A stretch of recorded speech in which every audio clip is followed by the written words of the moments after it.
안녕하세요, 써니입니다. 저는 오늘 에딘버러에서 최북단 몇 개 도시, 즉 울프, 포드 윌리엄 등의 데일리 투어를 합니다. 이것도 날씨가 도와줘야 가능한 투어입니다. 그레스고에 있는 퀸스 갤러리에 들려 간단히 보고 다시 출발합니다. 우선 1차적으로 체험 크루즈가 있는 발로치시까지 약 70마일, 약 1시간 30분 정도 소요됩니다.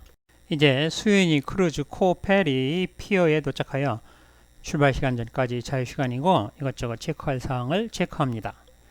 체험 크루즈인 수유니 크루즈 코몬트는 영국 스코틀랜드 발로치시 로즈 로몬드 남쪽 분지에 있는 호수를 약 1시간 정도 순환 페리 투어입니다.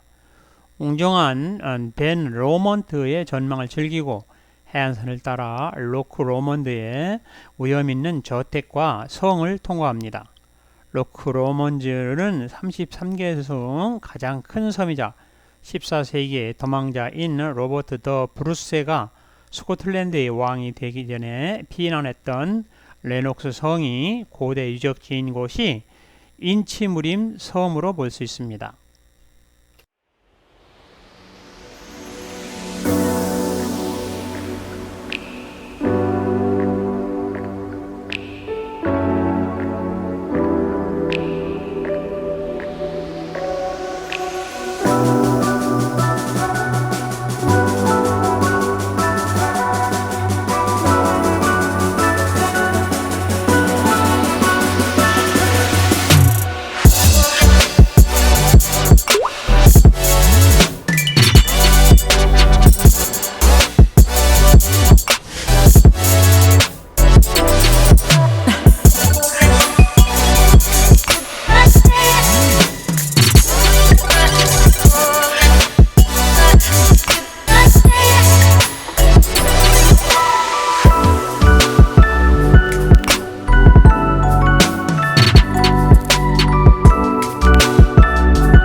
다음은 점심 식사 및 양조장 방문입니다. 이것은 핫드링크인 위스키 주산지로 우리가 쉽게 접할 수 있는 스코틀랜드의 위스키 양조장입니다.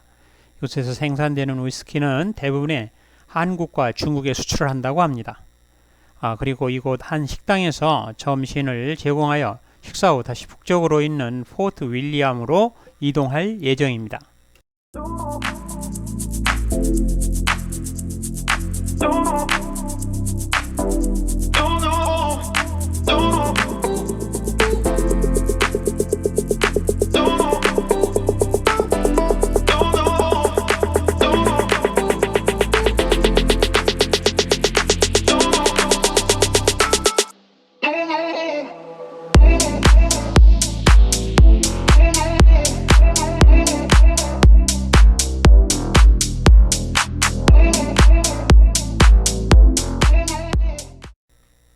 조금 지났을 때부터 비가 오기 시작하여 정신없이 하염없이 대책 없이 마구 쏟아져 안내기사가 모든 고객들의 의견을 수렴하며 갈 것인지 안 갈 것인지에 대하여 협의하였는데 대다수가 가는 것을 포기하고 비가 내리지 않는 곳으로 이동하길 원하여 우리가 가보지도 못하고 다음 코스로 이동해야 했습니다. 기사 말로는 이곳 스코틀랜드의 여름은 우기라서 매일 비가 오는데 북쪽으로 갈수록 심하게 온다는 것입니다. 스털링 성입니다. 스털링이 위치한 스털링 성은 역사적으로나 건축학적으로 스코틀랜드에서 가장 크고 중요한 성 중 하나입니다. 성은 스털링 지질 형성의 일부를 이용하여 침입 크래크인 캐슬 힐 꼭대기에 자리 잡고 있습니다. 삼면이 가파른 절벽으로 둘러싸여져 있고 강력한 방어 위치를 제공해 줍니다. 1890년대까지 포스 강의 가장 먼 하류 횡단에 있던 것을 지키고 있는 전략적 위치는 초기부터 이 지역에서 중요한 요새가 되었습니다. 성의 주요 건물은 대부분이 15세기와 16세기부터 지어졌습니다. 몇 개의 구조물은 14세기로 거슬러 올라가며 말 앞에 외부 방어는 8세기 초부터 거슬러 올라갑니다. 영국과의 연합 이전에 스털링 성은 또한 많은 스코틀랜드 왕실 거주지 중 가장 많이 사용된 곳이 하나며 궁전과 요새가 있었습니다. 1542년 스코틀랜드의 여왕 메리를 포함한 몇몇 스코틀랜드 왕과 퀸스가 스털링에서 즉위했으며 다른 이들도 그곳에서 태어나거나 죽었습니다. 스코틀랜드 독립전쟁 후 몇 명을 포함하여 스털링 성의 포위 공격에 적어도 8차례가 있었으며 마지막 보니 프린스 찰리가 성을 점령하려고 시도하지 못한 1746년이었습니다. 스털링 성은 예고된 고대 기념물이며 현재 역사적인 환경 스코틀랜드가 관리하며 관광 명소 중에 하나입니다.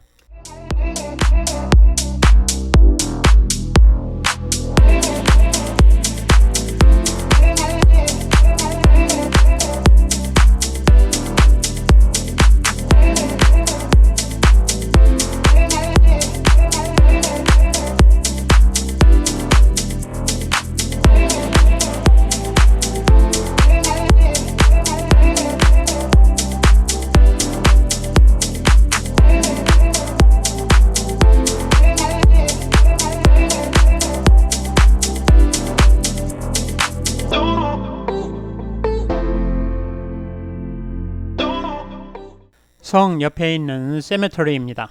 자꾸 이런 곳에 눈길을 가는 것을 보니 저도 이제 이런 것에 관심을 가질 나이인가 봅니다. 남의 일처럼 느껴지지 않는 자신의 모습이 조금은 슬퍼집니다.